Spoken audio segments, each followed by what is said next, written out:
সূর্যটা মাথার কাছে চলে আসবে ভাই সেদিন। সূর্যের প্রচন্ড তাপে মাথার মগজগুলো ভাতের মাড়ের মতো গলে গলে নাকের ছিদ্র আর কানের ছিদ্র দিয়ে বেয়ে বেয়ে পড়বে।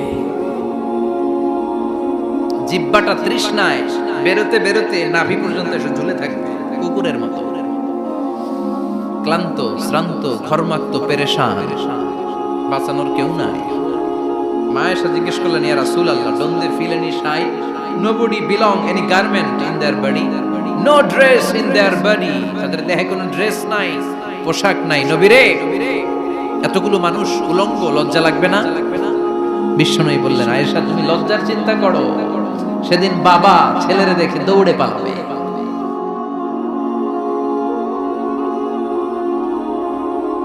মানে কিয়ামতের দৃশ্যটা কিরকম হবে, এর নকশা খুব সংক্ষিপ্ত পরিসরে মাত্র 11টা আয়াতে আল্লাহ তুলে ধরেছেন। আপনি মনোযোগ দিয়ে কানগুলো খরগোশের মতো খাড়া করে যদি কথাগুলো শুনেন, আপনার মনে হবে আপনি এখানে বসে কিয়ামত চোখে লাইভ দেখতেছেন। লাইভ আল্লাহ এমন ভাবে বলেছে, সুবহানাল্লাহ পড়েন। তা আসুন আমরা সরাসরি কিয়ামতকে দেখে আসি। আসলে কিয়ামতটা কেমন বর্ণনা করছেন কে? আল্লাহ। সূরার নাম হচ্ছে সূরাতুল কারিয়া। কি নাম? আওয়াজ করে উত্তর দিতে হবে। সূরার নাম আল কারিয়া।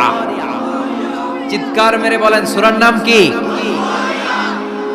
আল কারিয়া। এটা মাক্কি সূরা। কি সূরা? বিশ্বনবীর জীবনের দুইটা পর্ব, একটা মাক্কি পর্ব আর একটা মাদানী পর্ব। এটা মাদানী পর্বে নাজিল হয়নি, এটা নাজিল হয়েছে মাক্কি পর্বে। এই সূরার আয়াত সংখ্যা 11।